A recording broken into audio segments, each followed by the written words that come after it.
చట్టసభల పట్ల విద్యార్థుల అవగాహన పెంచే ఉద్దేశంతో శాసనసభ కల్పించిన అవకాశాన్ని విద్యార్థులు వినియోగించుకుంటున్నారు. రాష్ట్రంలోని పాఠశాలలు, కళాశాలలు, ఇతర విద్యా సంస్థలకు చెందిన విద్యార్థులు శాసనసభ సందర్శకుల గ్యాలరీ నుంచి సభా కార్యకలాపాలను ప్రత్యక్షంగా వీక్షిస్తున్నారు. సభా చర్చలు, విధాన నిర్ణయాల ప్రక్రియలను కల్లారా చూస్తూ ప్రజాస్వామ్యంపై అవగాహన పెంచుకుంటున్నారు. అసెంబ్లీ నిర్వహణపై విద్యార్థి దశ నుంచే అవగాహన కల్పించడం ఎంతో బాగుందని ఈ అవకాశం కల్పించిన స్పీకర్ కృతజ్ఞతలు తెలిపారు. అసెంబ్లీలోకి అయితే వెళ్ళాము. అక్కడ ఎలా బిల్ పాస్ అవుతుంది, డెసిషన్లు ఎలా జరుగుతాయి, వాళ్ళు ఎలాంటి స్టెప్స్ తీసుకుంటారు అనేవి చాలా బాగా అబ్జర్వ్ చేశాము. మాకు ఇప్పుడు క్లియర్గా అర్థమవుతుంది ఎలా చేస్తారు, ఎలా పాస్ అవుతుంది అని చెప్పేసి.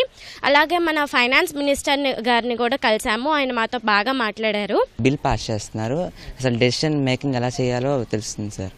మేము మా స్కూల్లో కూడా మాక్ పార్లమెంట్ చేసాము. ఇంకా ఇంప్రూవ్మెంట్ దీన్ని చూసి మేము ఇంకా ఇంప్రూవ్మెంట్ చేసుకుంటాం sir.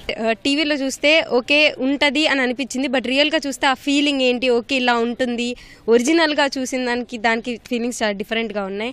And thank you so much. Last time మేము అసెంబ్లీని మా స్కూల్లో నిర్వహించుకున్నాం. దానికి దీనికి చాలా తేడాలు గమనించాం. ఇదంతా మేము నోటీస్ చేసుకుని మా స్కూల్లో మంచిగా చేసుకోవాలని కోరుకుంటున్నాం. అలాగే దీని ద్వారా మేము ఇక్కడ నేర్చుకున్నది మా స్కూల్లో చెప్పి అందరికీ అసలు డెసిషన్స్ ఎలా తీసుకుంటున్నారు అని ఎలా నేర్చుకోవాలన్నది